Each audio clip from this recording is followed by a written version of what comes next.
quelques mots auparavant. Le travail que je vais présenter a servi de support à mon M2, à mon mémoire de M2 MEF4, formation de formateur, dirigé par Marie-Laure Lalouf.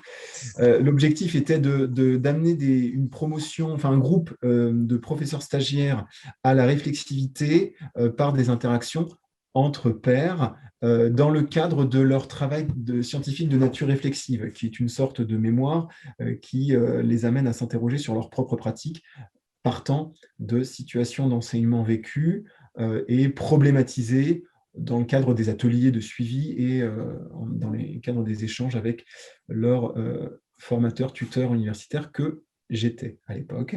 Le groupe est donc composé de professeurs n'ayant jamais eu d'expérience d'enseignement et elles étaient déjà titulaires d'un M2 recherche lettres pour la plupart. Alors, on va avancer un petit peu. Le premier choix qui a été celui de la mise en place de ces processus d'écriture était celui de l'asynchronie. Donc, l'objectif était de permettre une meilleure répartition du temps et de la charge de travail, c'est-à-dire qu'un calendrier avait été établi où chaque professeur stagiaire devait produire progressivement son travail de nature réflexive en respectant un protocole avec des étapes particulièrement cadrées.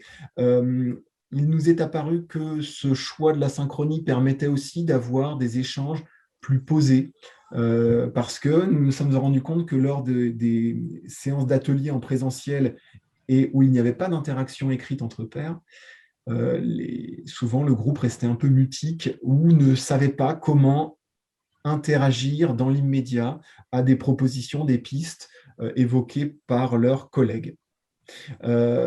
L'idée était donc de trouver des outils qui permettraient de stimuler ces échanges par écrit entre pairs. Alors, quels ont été les choix d'outils d'écriture? Bon, de par mon passé de formateur lettres numériques, j'avais une palette d'outils à ma disposition et j'ai fait un choix qui aurait pu être un autre, qui a été de travailler à partir d'une plateforme d'écriture collaborative qui était Google Doc. On va le voir. Ce qui m'intéressait aussi, moi, en tant que formateur, c'était de m'interroger justement sur les gestes professionnels que j'allais mettre en œuvre dans le cadre de ce suivi en distanciel. Alors, l'outil et le protocole ont été les suivants. L'objectif était d'avoir un point de convergence. Ce point de convergence permettant de créer des espaces discursifs de façon à permettre à chacune et à chacune des participantes à l'atelier de construire leur identité professionnelle. Pour ce faire, le premier outil utilisé a été Padlet. Padlet, une plateforme connue d'affichage des ressources. Pourquoi? Parce que l'accès était très facile, le mur Padlet était ouvert et permettait justement de déposer notamment des ressources et surtout des liens vers différents Google Docs que je vais présenter juste après. Le Padlet est un outil qu'on utilisait déjà en formation pour compiler des données, des ressources, notamment dès le début de l'année, à savoir des planifications, des plans de séquences, des vidéos qui pouvaient être intéressantes. Et de ce fait, le groupe était familier de l'outil. La limite de Padlet seul était qu'on n'arrivait pas à susciter des interactions entre pairs. C'est-à-dire qu'en équipe, on avait déjà essayé de stimuler, d'impulser des démarches de commentaires, lisez le travail de votre camarade, de votre collègue, et proposez un commentaire. Mais le commentaire était un commentaire de bloc, global sur tout le produit, sur tout l'écrit produit, et deux, ça ne fonctionnait pas, il n'y avait pas du tout d'interaction, pour ainsi dire. Google Doc a cet avantage d'avoir une interface beaucoup plus ergonomique qui permet d'avoir un suivi ajusté avec notamment les fameux commentaires qu'on va voir après, on va voir des captures, hein. Les commentaires entre pairs, les uns et les autres pouvaient, les unes et les autres pouvaient commenter finement sur une portion du texte à la manière de n'importe quel traitement de texte. Le souci était le manque de convergence. Et c'est donc la combinaison de ces deux outils qui a permis de donner à lire chaque production, chaque TSNR, à chaque membre du groupe, en mettant des liens, tout simplement, sur le Padlet. Chaque professeur stagiaire avait une colonne sur le Padlet et donc avait le lien vers son TSNR qui restait un lien pérenne et qui permettait à chacune de pouvoir se connecter. Bien. Il a fallu que le formateur établisse évidemment un calendrier. Bon, ça, on l'avait établi en équipe de formation, il était le même pour tout le monde. Et à partir de là, des phases devaient être produites à des moments donnés, avec, comme vous pouvez le voir, des temps, non, ce n'est pas noté sur ce tableau-là, avec des moments de production et des moments de relecture. Alors, j'ai dû raccourcir évidemment la présentation, mais ce n'est pas très, très grave. Qu'est-ce qui en est sorti de ce travail? Avant cela, peut-être me permettre, est-ce que je vais... On verra. Peut-être que s'il y a des questions, je reviendrai sur des documents, des exemples pour aller un peu plus loin. Si on se livre à une analyse quantitative, ce qui m'a intéressé, c'est de savoir, de mesurer si le travail de commentaires à partir d'écrits déposés sur une plateforme avec une demande institutionnelle de relecture. On avait créé des trinômes de relecture. Chaque stagiaire devait relire 2 TSNR et commenter 2 TSNR. Cette démarche m'a permis d'extraire un certain nombre de données qui sont éclairantes quant à leur répartition. C'est-à-dire que la phase 1 était la première partie de l'écrit. Chaque professeur stagiaire devait rendre compte de 2 séances d'enseignement, une qui leur aura posé problème, une qui leur aura donné satisfaction. À partir de là, la relecture entre pairs s'est effectuée et des commentaires ont été émis dans la marge avec la fonction commentaire de Google Doc qui est la même que sur Word ou sur n'importe quel traitement de texte.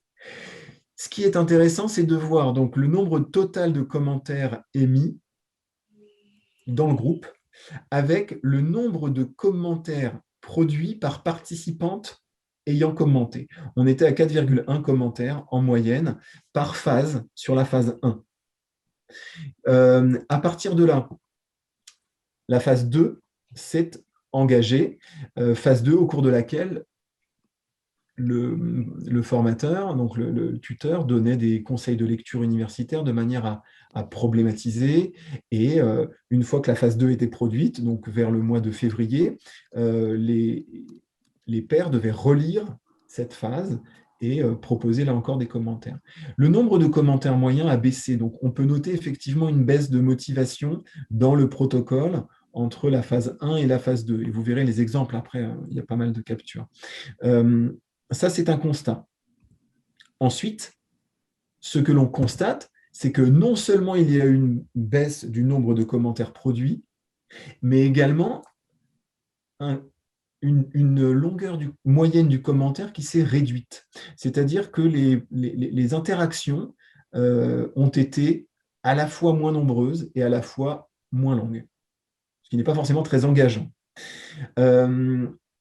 L'axe de satisfaction, cependant, c'est que si le nombre de mots s'est vu réduire, effectivement, la fourchette de mots, c'est-à-dire que les commentaires on a eu moins de commentaires indigents, entre guillemets, du type c'est bien, bravo, qu'on avait dans la phase 1. Ceux-là ont disparu puisque les commentaires ont fait minimum 24 mots dans la deuxième phase.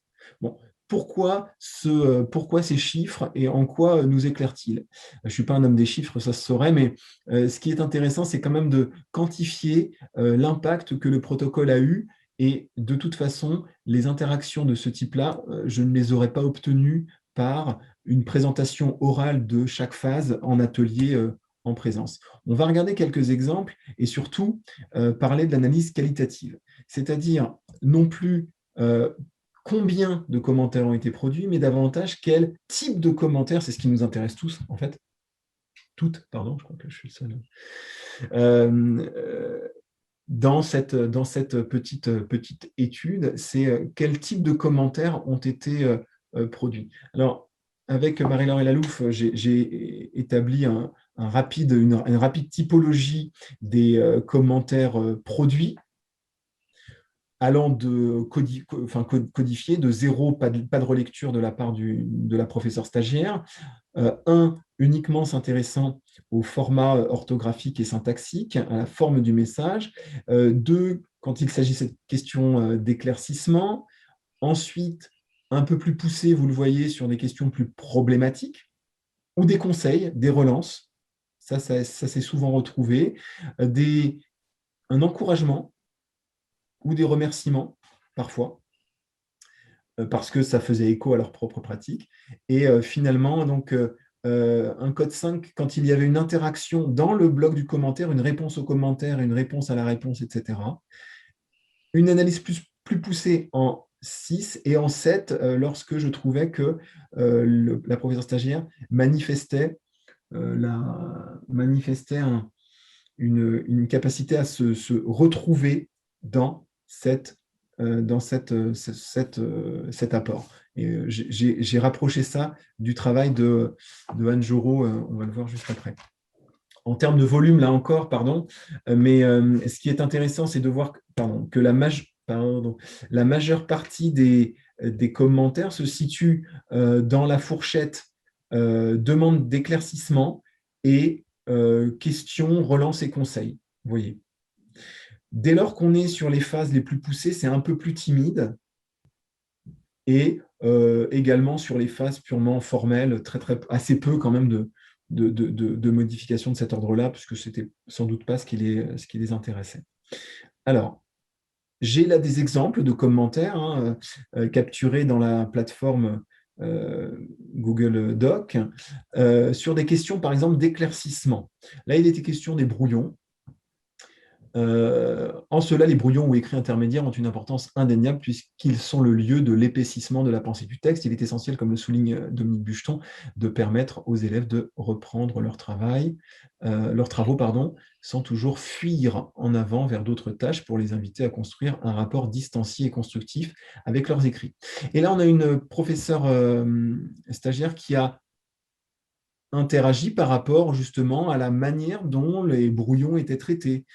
Comment traites-tu les brouillons? Comment organises-tu la séance d'écriture sur 2 séances dans la même semaine? Donc là, on voit effectivement comment les questions, ou du moins les expériences des unes, ont pu nourrir la réflexion des autres par rapport aux gestes d'étayage, pour reprendre Dominique Bucheton. De la même manière, on avait là une question sur les gestes plutôt de pilotage, sur le contenu de la séance et comment est-ce que méthodologiquement elle va organiser et séquencer cet échange avec les élèves, avec là encore une réponse aux commentaires. Donc là, ça rentrait dans 2 catégories. Qu'est-ce que j'avais ici? Sur les gestes d'atmosphère, quelles limites as-tu posées pour les recadrer? Parce qu'il était question d'un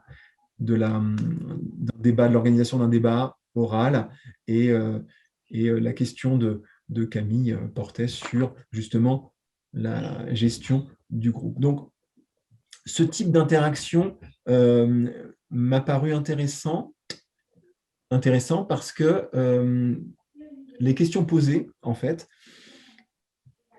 permettaient à chaque professeur stagiaire d'approfondir un peu sa propre pratique. Sur le code 3, j'ai sélectionné quelques éléments. Sur le code 3, les questions problématiques ou questions de relance ou les formulations de conseils. Donc, les gestes d'ouverture et de clôture sur les seuils de la séance, ces gestes consisteraient à ouvrir et à clore chaque séance de français par une lecture d'un extrait suivi d'une œuvre littéraire. Et là, on voit la remarque, effectivement, manifestant un intérêt. C'est un rituel très intéressant. Il faudrait trouver un moyen, cependant, pour les mettre en œuvre sans que cela soit trop chronophage. Réponse, bah, pourquoi pas? Si c'est trop chronophage, peut-être on pourrait n'envisager ce créneau que sur 2 séances. On entend ici la construction du geste professionnel qui se fait finalement par friction, par tâtonnement, mais un tâtonnement collectif. Et in fine, cela permet d'accélérer un peu la maturation des professeurs stagiaires. Un autre objet de relance, les travaux des individus au sein d'un même groupe pourraient être croisés, donc ça c'est une possibilité. Et là, la question, c'est très bien, mais le regard du professeur dans ce cadre, comment est-ce qu'il s'insère dans le travail de groupe, comment le professeur s'immisce au sein de cette relation. Et là, bon, on a une interaction qui s'enchaînait entre les professeurs stagiaires. Bonne question, sûrement lorsque chaque groupe aura élaboré un premier travail commun. Et c'est là que le formateur intervient peut-être en 3e ligne, où il vient pour apporter aussi son éclairage. Ce qui était intéressant, et c'était la démarche de ce protocole, c'était vraiment d'inciter, d'imposer aux professeurs stagiaires de confronter leur regard à propos d'un même enjeu collectif, sans que ça passe systématiquement par le formateur qui, lui, est labellisé professeur expérimenté et qui viendrait dispenser la bonne parole. Ce n'était pas l'objectif. Les résultats ont été plutôt satisfaisants sur ce plan. Alors, sur les questions de relance, par exemple, encore, il était question là de créer de développer la lecture littéraire dans la classe de, je ne sais plus quelle classe, mais ce n'est pas très, très grave. Créer une communauté interprétative, soit de faire en sorte que les élèves se confrontent directement aux œuvres et que de ce dialogue personnel avec l'œuvre naisse un dialogue au sein de la classe autour des livres. Et là, on revient sur des propositions, des conseils là, sur un type d'évaluation qui pourrait fonctionner, des modalités d'enseignement du café littéraire. Tout cela permet effectivement de profiter à chacun de cette expérience. Ce qui est intéressant, Anne Jorot en parle dans son travail sur les seuils de réflexivité, c'est d'observer la modalisation du discours. Parce qu'on voit chez certains professeurs stagiaires une capacité à modaliser le discours pour avancer un point de vue sans pour autant être trop prescriptif, puisque ce n'était pas leur position. Là, j'avais extrait un autre exemple. Peut-être serait-il intéressant d'avoir la fiche en annexe pour bien comprendre comment la consigne était formulée. Sous-entendu, je l'aurais fait moi. Et peut-être pourrais-tu leur donner en AP des pistes méthodologiques pour le travail à la maison? Vous voyez la question rhétorique que l'on voit ici, mais qui est effectivement avancée de manière constructive et qui a nourri la réflexion. Alors, on avance encore, hein, vous l'avez compris, et je ferai une synthèse après de tout ça, on avance encore dans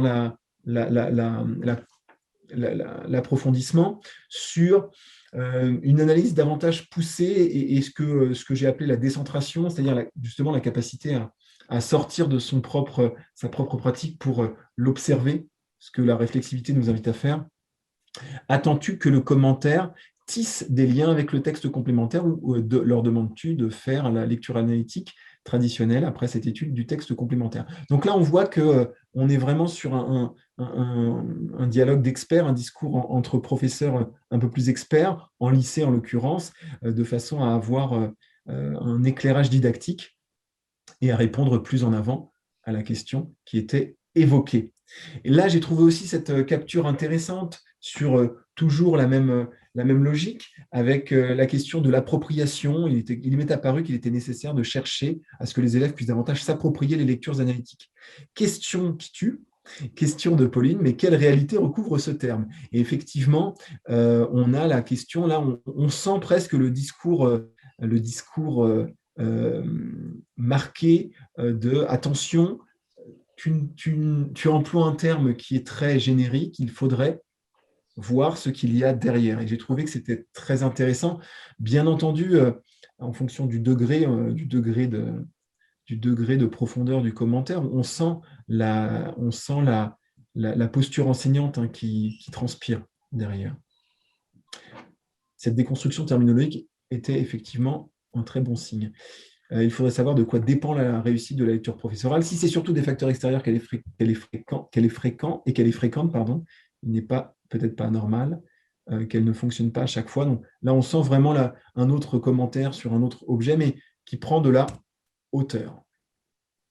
Donc, tous ces éléments-là, ils n'étaient pas nombreux, on le voit, 8%, ce n'était pas le gros des commentaires, mais ils ont eu le mérite d'exister et, je dirais, non pas d'exister entre le professeur stagiaire et le formateur, mais entre le professeur stagiaire, la communauté de professeurs stagiaires qui le relisaient, qui la relisaient, et le formateur.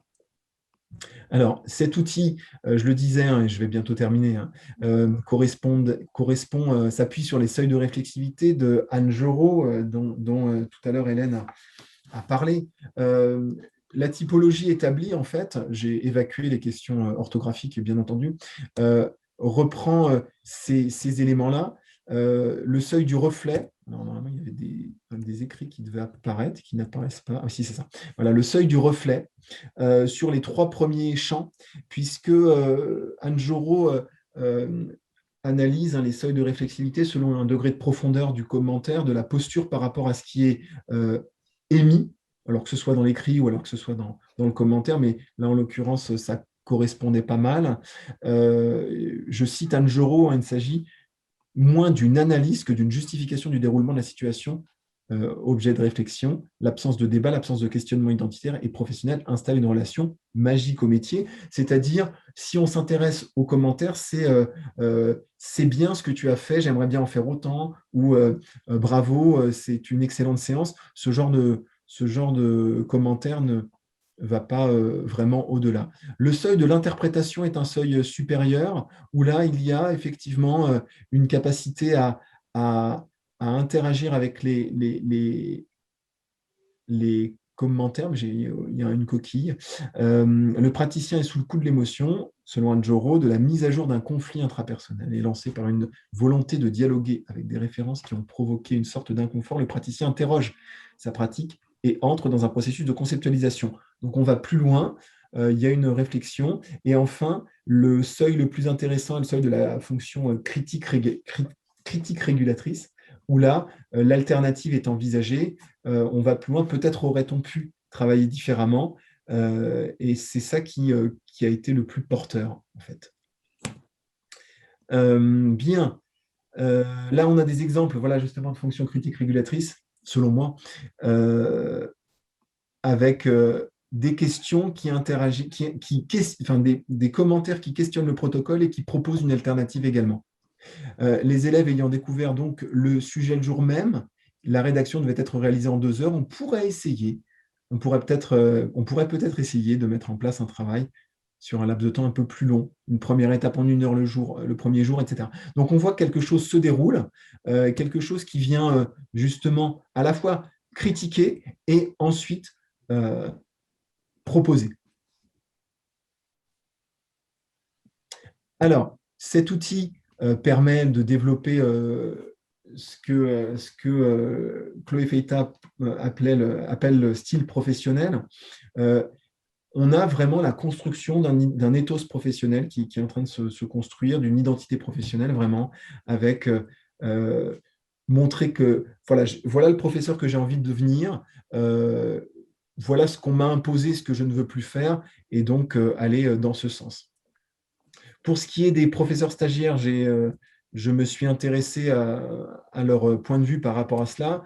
Une toute petite synthèse des résultats d'un sondage que j'avais produit pour eux était donc, premièrement, le fait d'être rassuré par le fait que leurs interrogations sont partagées par leurs pairs, par leurs collègues, professeurs stagiaires.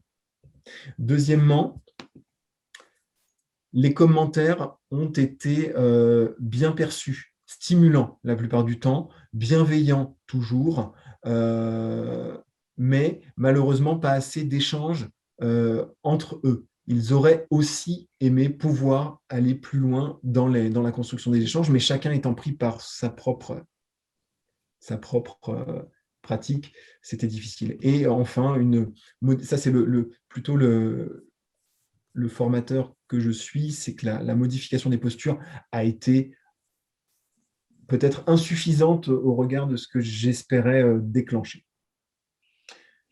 Quoi qu'il en soit, ce qui ressort, c'est que les professeurs stagiaires ont davantage apprécié commenter un travail que de faire l'objet de commentaires. Bon, ce qui veut dire que la démarche proactive est peut-être plus formatrice que en commentant, en proposant, je vais davantage progresser. Donc, s'il fallait aller plus loin sur la réorganisation, les groupes à modifier et à penser par pôle, par centre d'intérêt dans le TSNR, retravailler la chronologie, ce que j'ai fait par la suite, laisser des phases plus balisées de relecture, de telle date à telle date, vous relisez et vous commentez. Demandez davantage de commentaires plus qualitatif, c'est-à-dire ne pas se contenter d'un encouragement, c'est bien, c'est très bien, bravo, c'est possible de le concevoir. Et enfin, maintenir des espaces dialogiques en présence ou du moins en synchronie, parce que ça aura sans doute un petit peu manqué. Voilà, j'ai terminé. Merci beaucoup, Olivier. Eh bien, j'ouvre une petite dizaine de minutes de discussion sur ce protocole dont je sais qu'il y a différentes déclinaisons selon les formateurs et donc sans doute des questions, des remarques. On précise que ça a été mis en œuvre avant le confinement. Oui, bien sûr. Je pense que c'est important pour Ouais. aussi. Ça a été mis en œuvre avant le confinement et du coup, ça développe, il est vrai que le travail en asynchronie développe des compétences chez l'enseignant que je suis de manière intéressante. C'est-à-dire que cette expérience nourrit aussi un travail que je poursuis avec les élèves aujourd'hui dans un autre cadre, un cadre d'enseignement, mais plus de formation. Donc effectivement, J'aurais une question, bien une sûr. précision sur l'articulation. Enfin, je suis pas sûre d'avoir compris s'il y avait des ateliers en présentiel, comme on dit maintenant, et ces commentaires asynchrone, c'est ça? Oui, alors Et en comment fait, se faisait, ouais, voilà, comment se faisait l'articulation? alors, dans ce protocole, il n'y a eu aucun temps d'atelier Ah, en d'accord. présence. Ok. Il y a eu, en fait, au tout début, lors d'un atelier d'analyse de pratique, j'ai présenté la plateforme Padlet et l'interface Google Doc, tout simplement, hein. Je vais vous montrer ce que ça peut donner. Hop, il faudrait que je partage, pardon. C'est pas ça, il faudrait que je partage. L'interface Google Doc qui était, par exemple, celle-ci. Voilà. Si je prends celle-là, voilà, je vais partager mon écran intégralement. Hop, ici. Voilà. Donc là, vous avez un TSNR qui était divisé par phase, avec la matrice qui avait la même forme pour tout le monde, phase 1, et c'est là que l'autrice de ce TSNR relate ces deux séances d'enseignement. Ces deux séances d'enseignement ont donné lieu à des commentaires de la part des membres du groupe désigné, hein, y compris du formateur, avec des réponses, et c'est là qu'on voit effectivement se construire les commentaires qui peuvent être effectivement des commentaires de critique régulatrice, hein, comme on le voit là. As-tu pensé à d'autres modalités d'exercice, écrire une lettre à l'auteur, etc., etc. Bon, la collègue travaillait sur le carnet de lecteur et ça a permis effectivement de construire par interaction. Donc là, c'est un bon exemple de ce à quoi peut ressembler le TSNR d'une professeure stagiaire. Alors ça, c'était uniquement à distance, avec des temps d'observation du formateur, où là, je revenais, une fois la relecture effectuée, moi j'intervenais, je conseillais des pistes de lecture pour ensuite enchaîner sur la phase 2, etc. etc. Mais a priori, tout s'est déroulé à distance. D'accord. Et donc, en fait, le départ du TSNR, c'était sur cette consigne-là d'analyser 2 séances du même domaine d'enseignement. Alors, en effet, là, il s'agit d'un protocole qui est commun aux 2 universités qui s'occupent de la formation des professeurs stagiaires de lettres, où effectivement, il est demandé de choisir dans sa propre pratique entre septembre et décembre 2 situations, l'une réussie, l'autre moins réussie, et à partir de là, de construire un discours réflexif progressivement Ah, je à trouve ça l'aide super intéressant, parce que ça de ce cadre. Si je puis Voilà, me donc il y a permettre, tout un guide. Je t'en prie, Béatrice. je me permets d'intervenir. Là, effectivement, ce sont des situations d'enseignement qui sont évoquées. Et en fait, il est question de sentiment de réussite et de sentiment d'échec. Parce que, en fait, ce qui est aussi très intéressant dans ce qu'évoque Olivier, c'est que souvent, les collègues qui reviennent sur les situations initiales évoquées se disent que tout compte fait, c'est peut-être pas si réussi que cela ou pas si échoué que cela. Donc, c'est bien un sentiment par rapport à 2 situations initiales vécues. Tout à fait. Tout à fait. Et dans le chat, Béatrice précise également que si ces échanges se font entièrement à distance, ils s'inscrivent dans une formation qui, elle, est en présentiel avec des TD de didactique, des visites qui supposent des échanges. On n'est pas dans une formation entièrement à distance. Non, le travail sur le TSNR se fait effectivement en ligne, mais autrement, on a un rapport étroit avec nos enseignants et enseignantes stagiaires qui sont... Oui, j'avais bien compris. Mais voilà. Et c'est là que c'est la maquette de travail, c'est la maquette de travail qui cadre effectivement le TSNR. Vous voyez, tout est absolument structuré et il y a un calendrier qui est établi. Enfin, les choses étaient répétées en plus parce qu'on a vraiment insisté sur les dates de façon à ce que chacun puisse effectivement se connecter. Et je vous montre ce à quoi ressemble le Padlet. Padlet, TSNR. Voilà, ici, admettons celui-là. Donc, vous aviez une plateforme collective dans laquelle les enseignants se connectaient avec chacune. Alors, sur celle-là, il n'y a pas les... Chaque professeur avait une colonne et là, c'était des ressources que depuis le début de l'année, j'avais déposées. Voilà, c'est quelque chose qu'ils connaissaient et ils avaient leur colonne, charge à eux de se connecter sur le document, ils savaient où ils pouvaient retrouver les autres. Mais là, ce n'est pas le bon exemple parce que ce n'est pas la bonne année. Alors moi, ce que je trouve, si je puis intervenir, Oui, bien sûr. ce que je trouve très intéressant dans ce que tu as présenté, que je connaissais déjà, Olivier, mais je trouve que justement, tu as un positionnement qui est un peu différent, c'est aussi la manière dont les collègues stagiaires interrogent le familier. Je pense par exemple à Pauline qui interroge la lecture analytique. Après tout, qu'est-ce qu'une lecture analytique, etc. Et je trouve ça hyper intéressant que les collègues justement s'autorisent justement à interroger ce qui n'est jamais interrogé ou quasiment, quoi. Tout à fait, exactement. Ouais, c'est tout à fait ça. Et il m'a semblé que l'émergence de ces questions était liée à la synchronie, au temps nécessaire, à la décantation de certains concepts qui nous paraissent immédiatement problématiques ou à problématiser et qui n'apparaissent pas comme tels aux professeurs stagiaires qui, souvent en début de carrière, vont avoir régulièrement des représentations un petit peu verrouillées de certains concepts. Et donc, ce travail de commentaires, de friction, a permis de faire émerger certaines idées. Oui, puis c'est ça qui est très intéressant. Pardon, j'ai coupé la parole à quelqu'un. Non, mais pareil, allez-y. Non, merci beaucoup, Olivier, pour cette présentation, parce que je trouvais ça passionnant. Et justement, l'idée, si j'ai L'idée au départ étant bien de permettre à ces stagiaires justement de construire une identité professionnelle ou en tous les cas de réfléchir sur leur style professionnel. Et en fait, avant ce travail, est-ce qu'ils avaient pu justement exprimer quelque chose par rapport à la représentation du métier ou la représentation qu'ils avaient de cet enseignant qu'ils imaginaient devenir? Et est-ce qu'à la fin, après ce travail, ils ont pu conscientiser ou exprimer justement une évolution de cette représentation qu'ils avaient de leur identité professionnelle, avant, après en fait?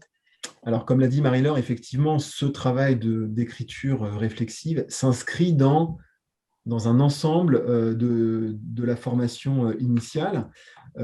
Et évidemment, des TD d'analyse de pratique, dès la fin août, sont organisés en présence, où là, effectivement, on explique, on commence à poser les premiers jalons de ce qu'est le métier d'enseignant. Ils arrivent avec des représentations qu'ils expriment, que les autres entendent. Donc oui, complètement, il y avait cette idée-là. Ensuite, comme l'a dit Béatrice, il y a des visites. Et lors de ces visites, ce que nous nous sommes dit en analyse de pratique permet de revenir sur, voilà, là, à ce moment-là, souvenez-vous, lors de l'atelier, vous avez décidé de faire ceci. Pourquoi est-ce que là, dans cette démarche-là, est-ce qu'on n'aurait pas pu envisager les choses différemment? Bref, tout est convergent en fait. Et là, cet écrit n'est que la concrétisation d'un dialogue qui est permanent avec l'enseignant formateur depuis le début jusqu'à la fin. Et ça leur permet, le temps qu'ils ont hors présentiel, où c'est vrai que ça peut être stressant et bloquant pour eux, ça leur permet d'y aller quand ils veulent et de faire les liens avec ce qu'ils font en présentiel, en formation. C'est vraiment... Ouais, parce qu'on s'est rendu compte, en fait, en atelier, quand on faisait un TP de 3 heures d'atelier TSNR, comme on le pratiquait au début, les premières années, on le faisait, finalement, chacun des 12 ou 13 membres prenait la parole à son tour et exposait sa situation sans que les autres puissent connaître les tenants et les aboutissants, sans qu'il y ait eu de... Et c'est trop rapide. Donc, souvent, c'était une interaction duel et les 3 heures passaient. Pour le formateur, c'était très intéressant, mais pour les membres qui participaient, c'était long, et deux, ils n'en tiraient pas une capacité à s'auto-projeter, à se projeter dans la pratique. Alors que là, on a vu dans certains commentaires qu'il y a un effet, voilà, le reflet dans la pratique de mes pairs me permet de bouger ma propre pratique. Après, ce n'est pas moi-même qui suis à l'origine de cette travail, faut rendre à César ce qui est à César. À Nanterre, ils avaient déjà travaillé là-dessus sur une autre interface que je trouvais un peu moins efficace, mais Stéphanie Martel avait déjà travaillé dans ce cadre-là, dans le cadre de son CAFA, je crois, ou de son M2 MEF 4, je ne sais plus, Marie-Laure me corrigera, mais effectivement, les bases étaient jetées. Après, je suis intervenu, moi, avec un outil particulier pour en démontrer la pertinence, mais sinon... Moi, j'avais une question sur la constitution des groupes. Est-ce qu'ils ont choisi leur groupe volontairement ou est-ce que c'était selon leur sujet? Certains travaillaient peut-être plus... Ah ben, c'était sur l'écrit, mais... Alors, non, mais c'est une très, très bonne question parce que j'avais effectivement créé des groupes de... En fait, non, je n'avais pas voulu, et c'est ce que peut-être... voilà, table des relectrices, c'était, je crois, ce groupe-là. J'avais partagé ce document où chacune devait relire le TSNR d'une autre professeur stagiaire. Et l'idée était d'avoir deux relectrices par TSNR. D'accord ? Donc, un travail de croisement qui finalement a assez bien fonctionné. Mais elles travaillaient toute l'année ensemble, alors c'était toujours les trois mêmes, 3 ou 4 personnes ensemble. Oui, c'était toujours les trois mêmes. Évidemment, il y avait une invitation à ce que chacun puisse relire n'importe quel TSNR, puisque le Padlet reprenait tous les liens. Après, dans les faits, je n'étais pas naïf. On ne pouvait pas demander non plus à chaque étudiant de relire 10 TSNR. Ça aurait été ni fait ni à faire, je pense. Donc, on a essayé de circonscrire, j'ai essayé de circonscrire à 2 relectrices par TSNR. Et il y a parfois eu de belles interactions. On a vu là tout à l'heure, hein, on a vu tout à l'heure des TSNR qui interagissaient avec des commentaires qui s'enchaînaient. Moi, je ne sais pas si c'était celui-là, mais pour le coup, ou peut-être celui-ci, je ne sais plus. Mais pour le Et coup, c'était la même personne qui relisait et qui était relue par la même? C'était le même. souvent, Ouais. pas forcément, mais souvent. Ça a été le plus simple. Mais si on Oui. regarde, j'ai fait une table inversée à côté, donc il faudrait confronter, ça n'a pas grand intérêt. Mais Non, voir non. qui a relu un, deux, voilà. En croisant, en fait, on arrivait à voir qui était en charge d'eux. Et après, la charge de travail faisant, c'était Oui, bien parfois sûr. un petit peu moins assidu. Mais globalement, ça a fonctionné. Et ça leur a servi vraiment. À mon avis, c'est un accélérateur. C'est plutôt comme ça que je l'ai vécu. Bien, merci beaucoup Olivier et nous allons maintenant donner la parole à Cécile qui, elle, va nous présenter une expérience de formation continue avec des collègues de lycée.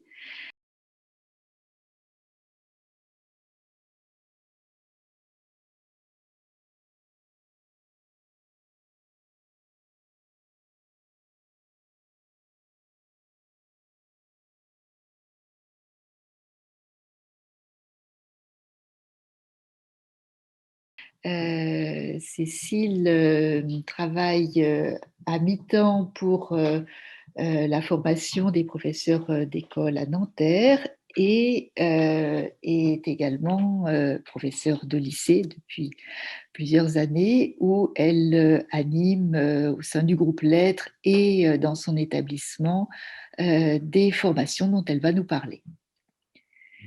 Merci Marie-Laure. Du coup, je peux passer sur le début de ma présentation.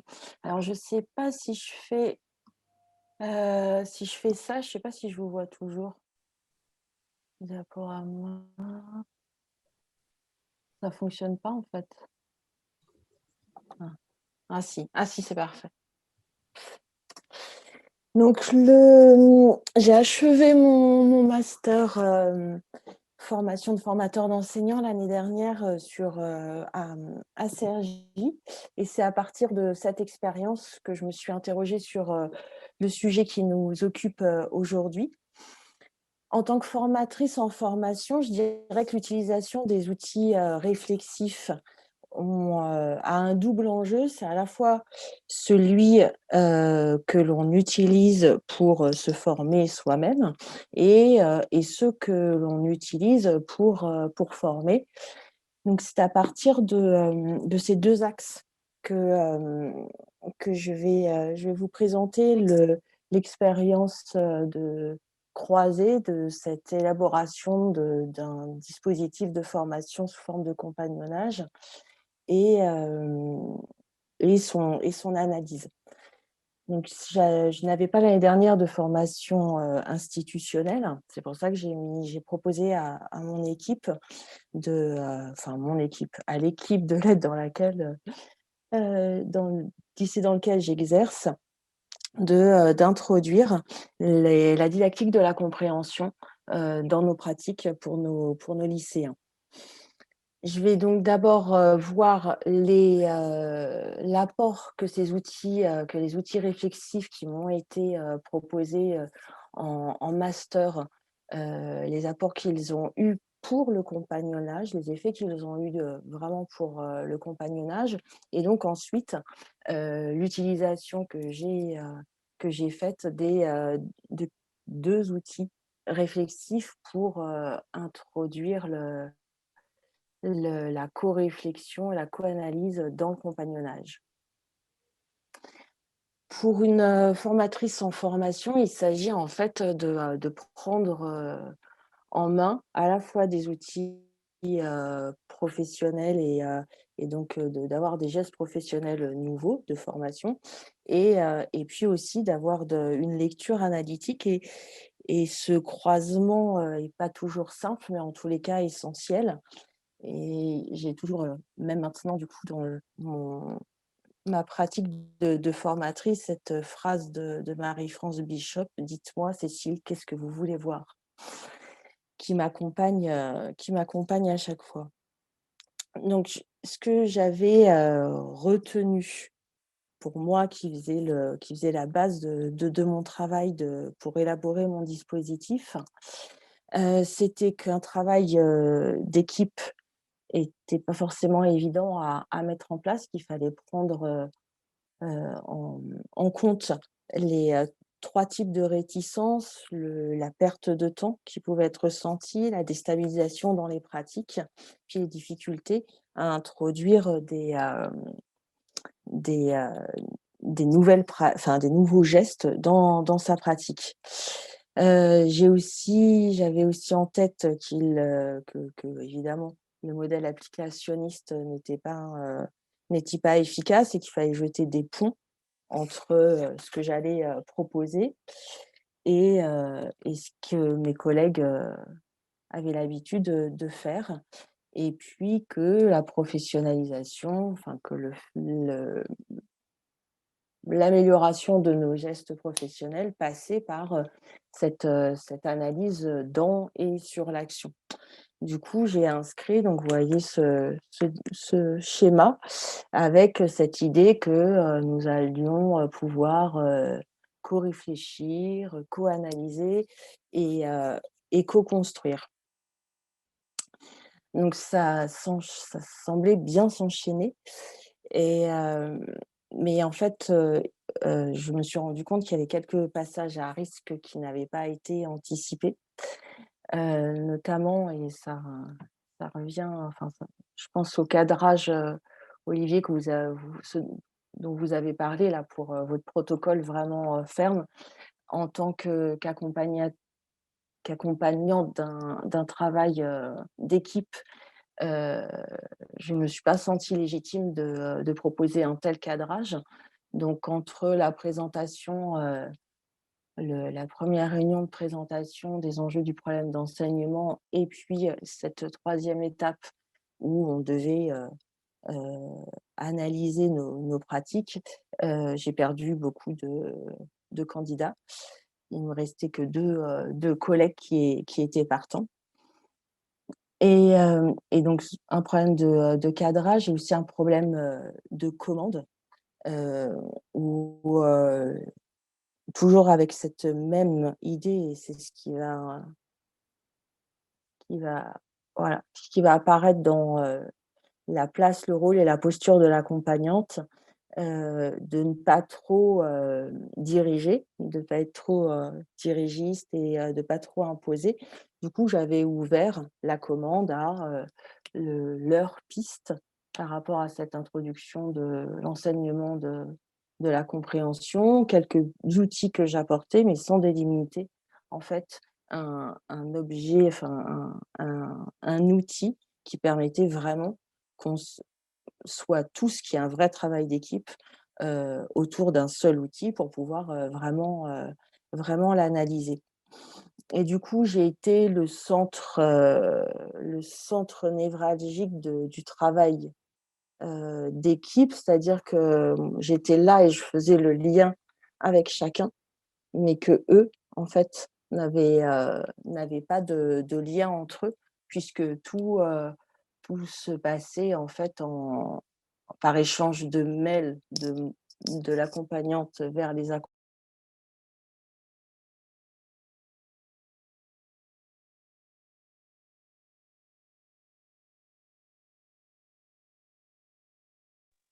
Ça y est.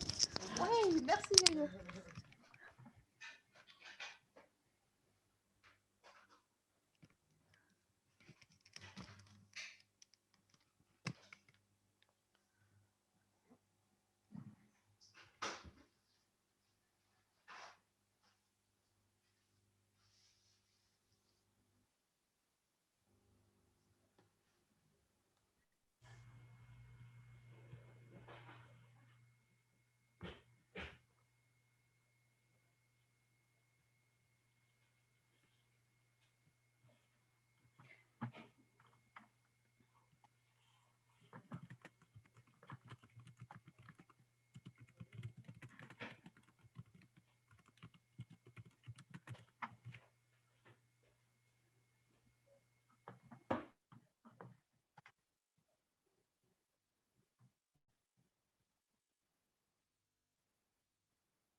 Audrey, dans quel groupe voulez-vous aller?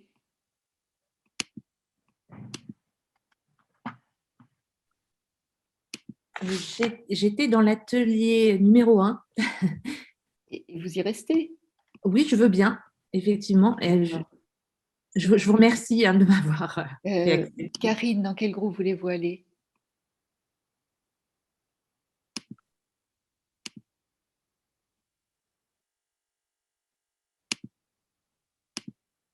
Karine, dans quel groupe voulez-vous aller?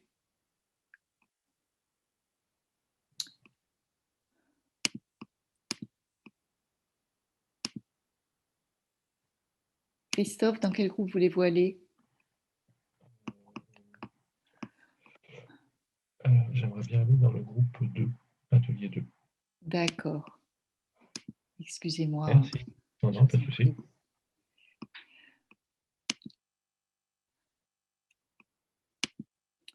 Karine, vous pouvez m'indiquer le groupe où vous voulez aller?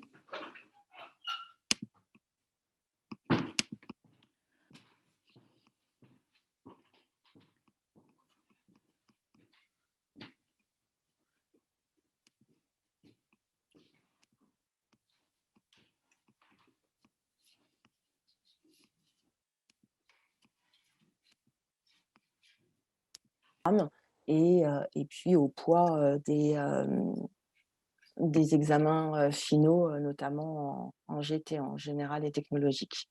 Et du coup, cet enseignement de la compréhension, c'était acceptable pour eux, mais en tant que geste d'étayage. Et c'est comme ça que le compagnonnage s'est recentré sur donc une problématique, pour le coup, totalement partagée, et un outil, l'élaboration d'un outil bien précis, c'est-à-dire une séquence d'aide personnalisée, je vais y arriver, pardon, personnalisée pour nos secondes entrants et en se projetant pour l'année suivante. Et je me dis que cette façon de ce dispositif, hein, l'orientation qu'il a prise est plus efficace, puisque le fait qu'il y ait un outil bien précis permet d'entrer pour tous dans ce travail d'équipe, et normalement les gestes seront de toute façon transposables et puis rayonneront sur la pratique de chacun. Alors, je vais passer, oui? Tout à fait intéressant, je me permets juste parce que j'ai l'impression que Marie-Laure, est-ce que tu as vu les messages de Sandra en chat sur le problème de la collègue qui n'arrive pas à rentrer? On ne t'entend pas, Marie-Laure, mais j'imagine que je te vois. Je viens de réussir à la faire rentrer. Merci. Désolée, Cécile. Voilà. C'est pas du tout l'intérêt, au contraire. Non, mais il n'y a pas de souci. Alors, en fait, voilà, ça résume ce schéma. L'aboutissement, en fait, de ma réflexion sur le rôle et la place de celui qui mène un travail d'équipe au sein des établissements, qui finalement reprend le même travail qu'un formateur dans une formation continue. Et donc, il faut accepter de prendre cette posture pour que justement le travail d'équipe soit bénéfique pour tous. Dans ce cadre-là, je me suis donc j'ai réfléchi là aujourd'hui à la place des outils réflexifs maintenant dans le compagnonnage. Alors je n'en ai utilisé que 2, le questionnaire en amont et l'entretien pendant le compagnonnage. Le questionnaire qui servait de base du travail commun était pour moi était une base de travail pour à la fois les accompagner et pour l'accompagnant. Les accompagner, ça leur permet de poser un regard personnel sur le sujet qu'on choisit ensemble et de mieux se rendre compte de ce qu'ils font déjà et de ce dont ils ont besoin et des dilemmes que ce problème d'enseignement leur pose. Évidemment, pour l'accompagnant, ça permet de mutualiser, de poser, enfin d'avoir une base, de montrer que ça concerne bien tout le monde et puis ça permet d'ajuster ce qui avait été, déjà prévu et de prendre en compte les demandes de chacun. En revanche, c'est pas si évident, finalement. C'est accepté par tous, mais c'est chronophage. C'est une exposition au regard, de l'accompagnant et même pour une équipe de lettres, ce passage à l'écrit est pas si acceptable, que ça finalement. Donc j'ai pas encore creusé sur, ça. Je pense que c'est une question aussi du nombre de questions, de la façon dont elles sont, formulées et j'ai pas j'ai je il reste un dilemme entre, en tant qu'accompagnante, on aimerait avoir le plus de détails, possible et en fait, j'imagine que même moi, si j'étais du côté accompagné, j'aurais pas forcément envie de tout développer. Donc voilà, ça reste une question qu'il faut que je creuse. Et en ce qui, concerne les entretiens, heu, c'était vraiment, une part importante, pour moi dans ce dispositif de formation. Ça permettait, vu que donc c'était, vraiment un entretien duel, hein, entre pairs, mais entre un accompagné et un accompagnant.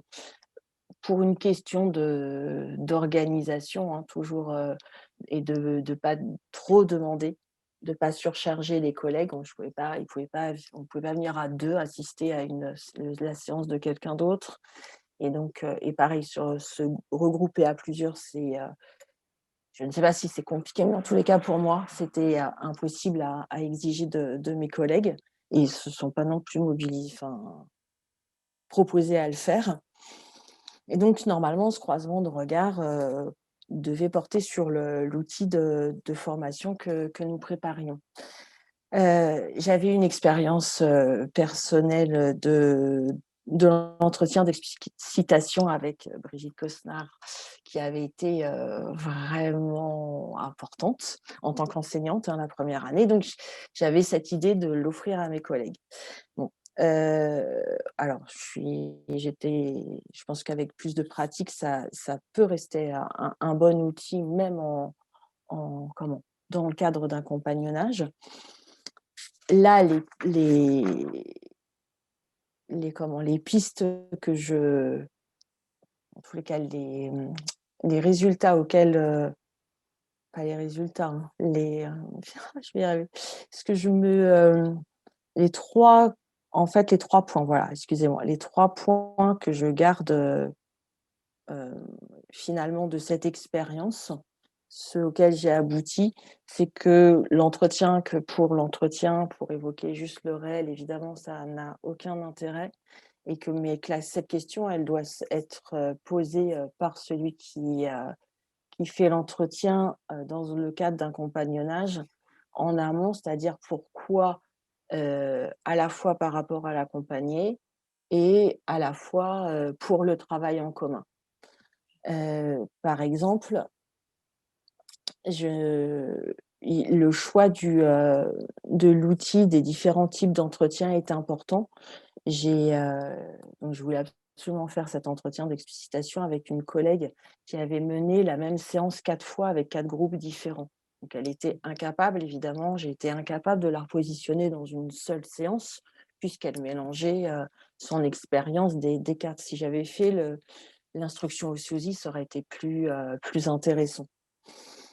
L'entretien aussi, quelle que soit sa modalité, pose le problème de la posture de l'accompagnant et de la représentation que chacun se fait de l'autre. Là aussi, c'est toujours avec la même enseignante, elle s'est positionnée en enseignante débutante et m'a positionnée en enseignante experte et surtout chercheuse qui fait son mémoire, ce qui fait que son seul souci, c'était de m'apporter des éléments pour le mémoire et du coup, on a perdu toutes les deux le travail en commun. Donc en fait, il faut maintenant, je me dirais qu'il faut vraiment voir pour l'accompagner et faire voir pour non, contraire, voir pour l'accompagnant et faire voir pour l'accompagner autour de l'objectif commun. Et c'est ce qui s'est passé dans le dernier entretien après le réajustement. On avait trouvé cet outil que l'on voulait établir pour l'ensemble de l'établissement, enfin, l'ensemble de l'équipe de lettres. Et là, ça a été beaucoup plus efficace. Et du coup, même l'accompagné est parvenu à réfléchir à sa propre pratique et à ce que l'outil soit réajusté et que le document soit finalisé. Puisqu'on s'interrogeait vraiment aussi sur ce que notre entretien allait apporter à l'ensemble de l'équipe. Donc pour conclure, je dirais que ces outils les outils réflexifs de formation, que ce soit pour enfin oui, en tant que formé et en tant que formant, c'est former au questionnement réflexif pour travailler sur les représentations, sur ses représentations, pour mieux analyser sa pratique et en offrant des outils de catégorisation pour pouvoir plus facilement nommer avec précision et de partager en fait cette catégorisation des gestes professionnels. Et ce qui permet aussi de vraiment se nourrir et plutôt transposer que se nourrir, transposer les apports théoriques dans sa pratique. Et je terminerai par une question que je me suis posée du coup après la préparation de cette présentation. C'est tout ce travail que j'ai fait l'année dernière. Je me demande comment garder ces outils réflexifs. Quels outils réflexifs garder qui soient utilisables au quotidien? Et pour les former, également, là, je parle plutôt pour les professeurs stagiaires, on les forme comme là, on l'a vu avec Olivier, à la réflexivité, mais comment rendre cette réflexivité pérenne et d'un point de vue pratico-pratique au quotidien. Voilà. Merci beaucoup, Cécile.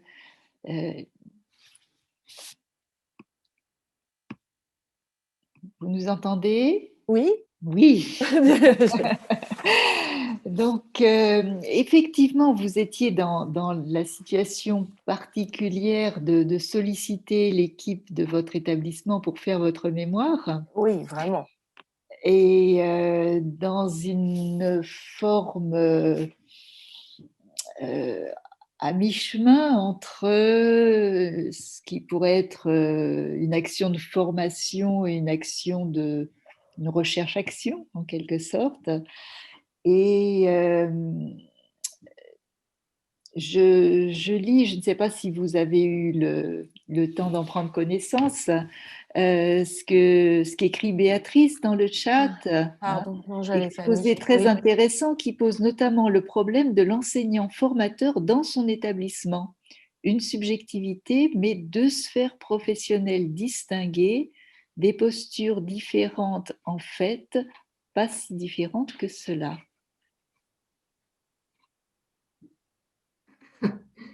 Je n'ai pas compris la fin. La subjectivité, mais deux sphères professionnelles. Ah oui, enseignante et non. Oui, c'est pas si différent que ça par rapport. Non, en fait, j'ai pas compris. Alors, je peux peut-être, alors je vais remettre la vidéo aussi, je peux peut-être expliciter pourquoi j'ai écrit cela. C'est parce que, ah, ça y est, elle se remet la vidéo, ok. C'est tout simplement parce que j'ai animé des formations dans le cadre de formation continue dans mon établissement. Effectivement, on demande aux collègues de changer de regard par rapport à soi-même, puisqu'on passe d'enseignant, donc de collègues, potes, hein, on va boire un café, on raconte un tas d'âneries, etc. Et là, d'un seul coup, on est dans le cadre d'une formation et on peut apparaître effectivement comme ayant une certaine expertise, mais d'un autre côté, on est aussi collègue, on travaille en collaboration, etc. Et en fait, je me suis vraiment posé beaucoup de questions par rapport à cela parce que, alors moi, ça ne me gêne absolument pas, hein. Ce sont des rôles qui sont très distingués. Et dans l'éducation nationale, on n'aime pas quand les gens changent de rôle, hein. On ne mélange pas les serviettes et les torchons. Enfin, il y a quelque chose comme ça qui est extrêmement gênant. Et en fait, je me suis rendu compte qu'il y avait deux cas de figure. Quand je travaillais avec un collègue, le collègue, bien souvent, par exemple, j'ai travaillé avec Pierre Moinard sur la lecture analytique, il apparaissait comme l'expert. Donc moi, j'étais la candide qui posait des questions, enfin bon, il y avait quelque chose de cet ordre-là. Et peu à peu, en fait, je me suis rendu compte que mon regard commençait à porter auprès des collègues. Et puis, il y a autre chose qui m'a beaucoup questionnée, et ça rejoint en fait ce que vous avez présenté, Cécile, hein. C'est la manière de questionner les élèves. C'est pas pour rien que je fais le lapsus d'ailleurs, parce que je crois que la manière d'interroger les collègues, c'est la même chose que la manière d'interroger les élèves. C'est-à-dire qu'en fait, la reprise des mots, la reprise des expressions, interroger en fait ce qu'ils évoquent, mais de manière très ouverte, etc., je pense, permet justement de changer de posture, mine de rien. Enfin, en tout cas, permet de changer le regard que les collègues peuvent avoir sur nous, qui sommes à la fois collègues et formateurs et ce que l'on veut, quoi. Et je crois que c'est vraiment dans le tissu langagier que l'on tisse avec les collègues qu'il y a un changement de regard qui s'opère.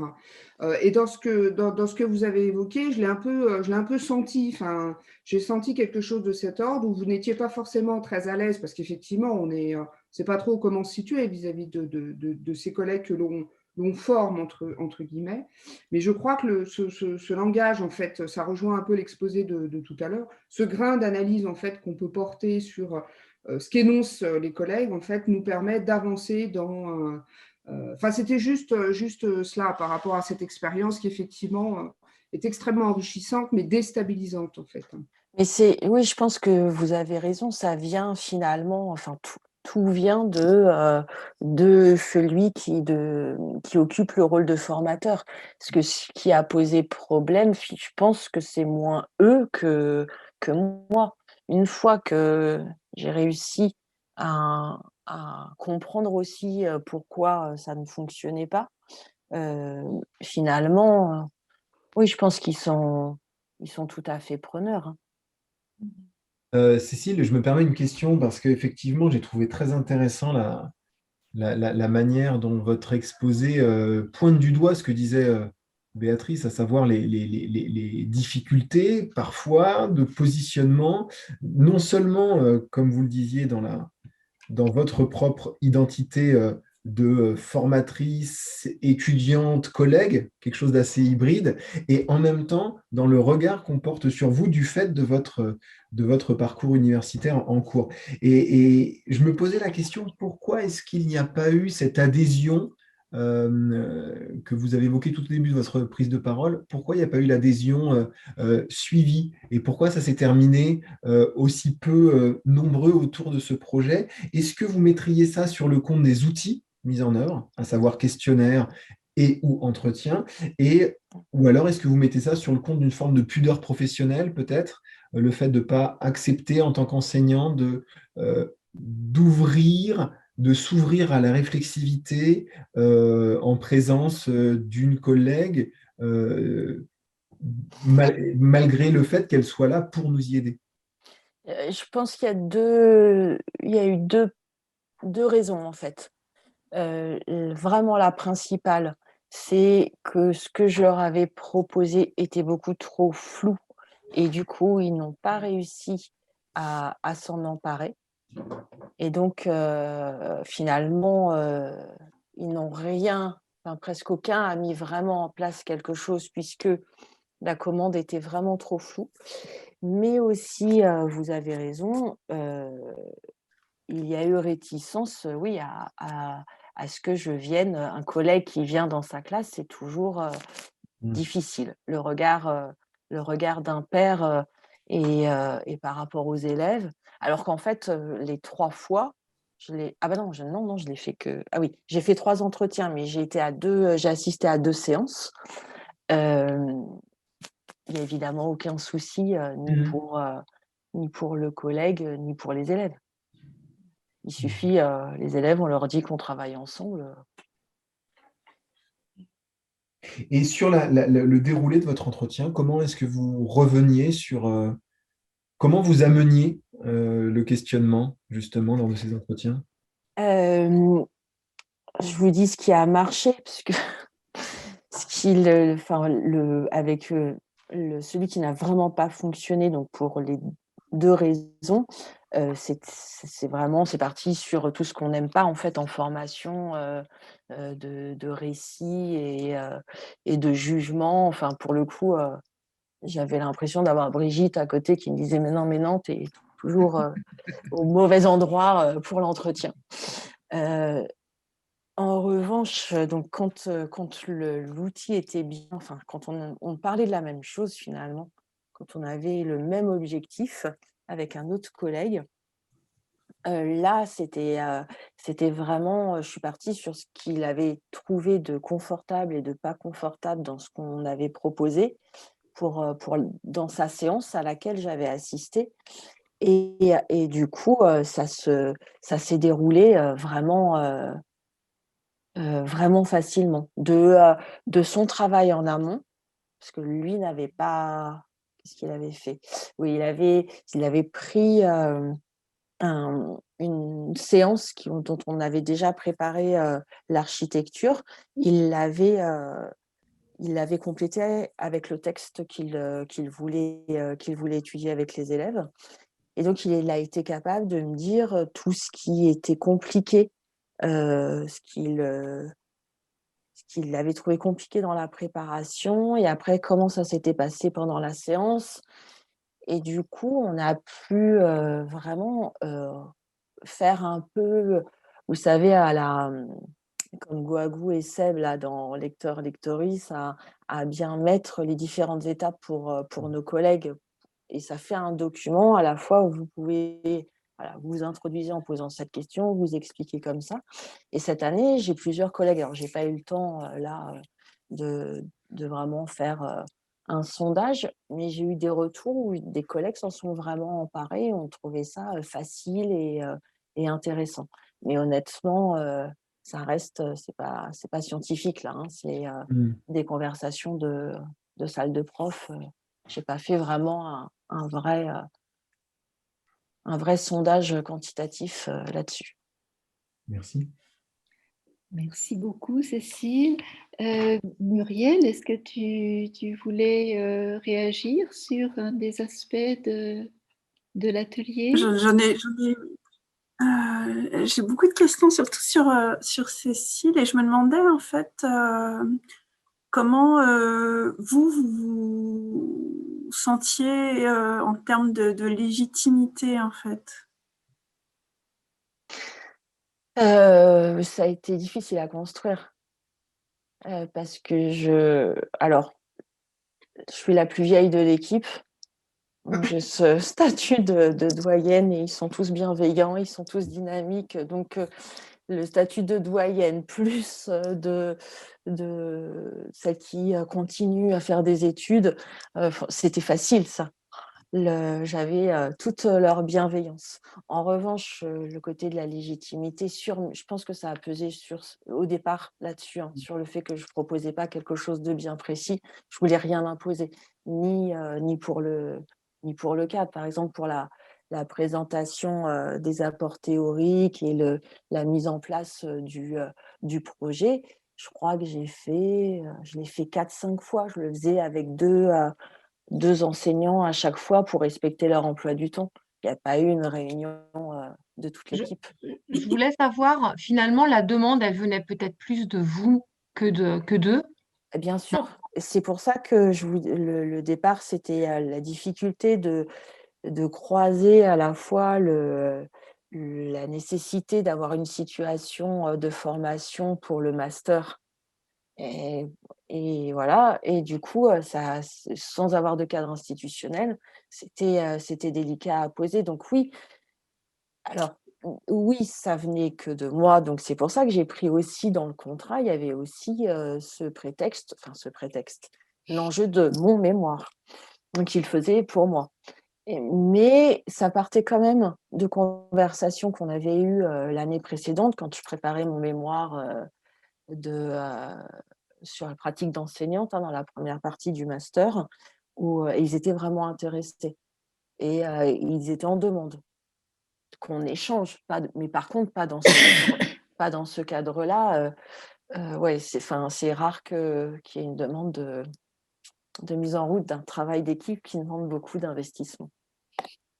Je me demandais, Cécile, si vous aviez, vous, côté formé, eu une expérience positive d'un formateur qui est venu un peu vous imposer son mémoire, mais positive, pour pouvoir voir pourquoi, parce que j'essaie pour que vous sentiez légitime et pour que ça marche, il faut que vous soyez convaincu que ça va marcher, c'est-à-dire que de l'autre côté, comme vous dites, ils sont bienveillants, mais si vous êtes convaincu que vous les embêtez et qu'ils sont trop gentils de faire ça parce qu'ils vous aident et que vous ne connectez pas à ce que vous avez pu vivre dans l'autre sens, c'est-à-dire, mais en fait c'est génial, cette personne qui est tellement, qui a plus d'ancienneté, qui fait plein d'études, elle m'accorde du temps. Elle m'accorde du temps et que... et en plus, je vais apprendre plein de trucs, etc. C'est que si peut-être que eux ils sont là-dedans, puis quand ils voient que vous êtes ah oui non désolé je te prends ah oui c'est vrai elle me prend du temps et comment dire il y a aussi peut-être une possibilité parce que ça me fait penser il y a pas longtemps on analysait je sais plus si c'était en FFE ou en REDEF un mémoire et on avait l'audio et on avait ça devait être en FFE on avait l'audio et on avait la transcription et la personne qui avait transcrit s'était ajoutée à ces parties de transcription plein de plus pour dire qu'elle avait attendu, là où, franchement, j'ai tenté avec un chrono, ils n'étaient pas le temps. Donc, c'est sa perception de... Et là, dans ce que vous dites, alors je ne vous connais pas, je vous ai entendu un cas à 20 minutes, mais j'ai l'impression qu'il y a un décalage, et puis c'est assez criant avec Olivier juste avant, qui était tout à fait... comment dire, on vous sent là où vous devez être, on vous sent OK avec ce que vous faites, aligné, quoi, Olivier. Et vous, ce que je sens, c'est que vous sentez pas légitime, alors que j'ai l'impression que sûrement qu'ils seraient contents si vous leur montriez juste qu'ils peuvent l'être, en fait. Alors, Nassima va vous dire que c'est voilà, c'est un souci, je vais le régler certainement un jour ou l'autre, mais ça reste effectivement, vous l'avez bien perçu, un élément important de ma personnalité. Mais pour répondre à votre question, si, honnêtement, j'avais Marie-France Bishop en tête et je n'ai pas lâché parce que elle était à la fois dans ma tête et à la fois à côté de moi en tant que tutrice, mais parce que, comme vous dites, j'avais eu cette révélation de formatrice qui avait transformé l'année précédente ma pratique, que je n'ai pas lâché. Enfin, j'ai pas lâché le compagnonnage, plus pour ça, pour qu'il y ait vraiment, que mes collègues puissent vraiment partager avec moi cette découverte et ce que ça pouvait apporter à nos élèves et comment bien c'était important, plus que pour le mémoire, parce que pour le mémoire, on savait que j'aurais très bien pu dire, voilà, analyser ce qui n'avait pas fonctionné, j'étais pas obligée d'arriver au résultat. Et là, le fait qu'à la fin, on ait vraiment eu, alors certes avec pas beaucoup, c'était l'inverse du CID, et lui, il est parti, il en avait pas beaucoup, et il s'est retrouvé, moi, c'était vraiment le contraire.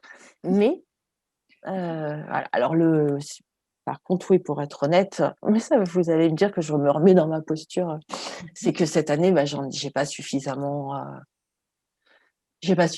relancé. Enfin, bon. Oui.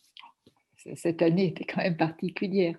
Oui, Je crois que Nassima a demandé la parole et puis Béatrice ensuite. Et oui. Oui, alors en fait, Cécile et moi, on a passé les 2 années donc, de formation de formateur et on était dans le même groupe, enfin le même atelier parce que je faisais aussi moi, c'est une école élémentaire, hein.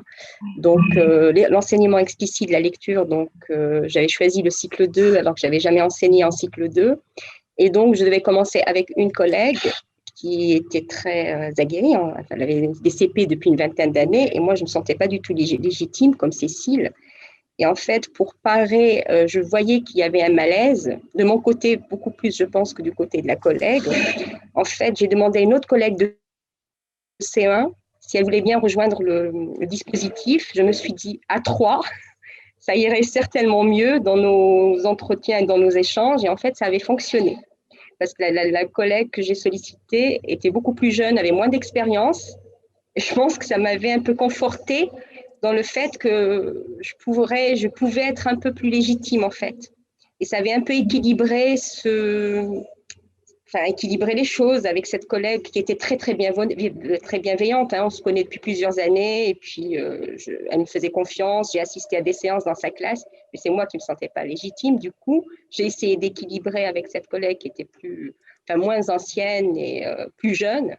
Et en fait, on a trouvé un équilibre. C'est vrai que ce n'est pas évident d'arriver en formatrice dans son établissement. En l'occurrence, moi, c'est une école élémentaire.